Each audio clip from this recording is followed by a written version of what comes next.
Frères et sœurs du Rincy ou d'ailleurs, la paix soit avec vous. Je voudrais vous parler aujourd'hui des fêtes en l'honneur de la Vierge Marie, des fêtes mariales, qui jalonnent notre calendrier liturgique. Les fêtes en l'honneur de la Vierge Marie ont différentes sources, différentes origines. Des origines scripturaires, c'est-à-dire tirées de l'Écriture sainte, des origines théologiques ou dogmatiques, et des origines dévotionnelles. Des origines scripturaires d'abord. Toutes les fêtes de la Vierge Marie ne sont pas tirées des évangiles que nous connaissons, des 4 évangiles. Une fête en particulier est tirée de ce que l'on appelle des évangiles apocryphes, c'est-à-dire des évangiles qui n'ont pas été reconnus par l'Église comme étant divinement inspirés de l'Esprit Saint. C'est la fête de la Nativité de la Vierge Marie que nous célébrons le 8 septembre. Il est une autre fête, la fête de la purification de la Vierge Marie, qui est liée à l'Ancien Testament. On la trouve présente dans le Lévitique et accomplie dans l'Évangile. Enfin, les fêtes de l'Annonciation et de la Visitation sont 2 fêtes mariales tirées de l'Évangile selon saint Luc.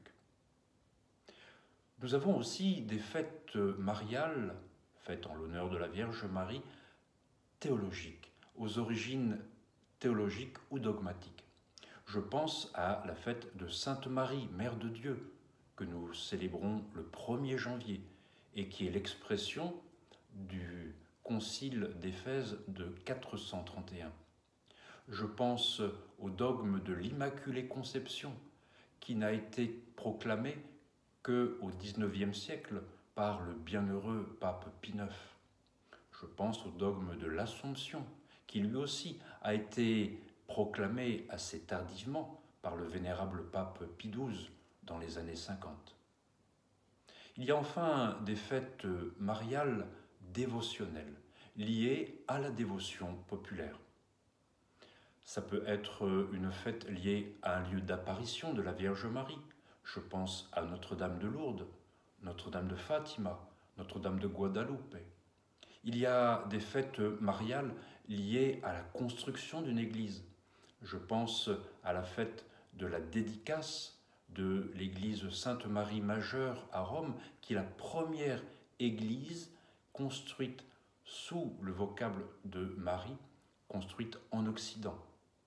Je pense enfin aux autres fêtes populaires comme Notre-Dame du Rosaire qui célèbre la victoire des forces chrétiennes sur les forces turques lors de la bataille de Lépante en 1571. Qu'elles soient tirées de l'Écriture sainte, de la théologie dogmatique ou alors de la dévotion, toutes les fêtes en l'honneur de la Vierge Marie n'ont qu'une seule orientation, nous orienter vers celui que la Vierge Marie nous donne, le Christ, son Fils, notre frère. Que la Vierge Marie, frères et sœurs, chers amis du Rincy ou d'ailleurs, vous accompagne tous les jours de votre vie. Dieu vous garde.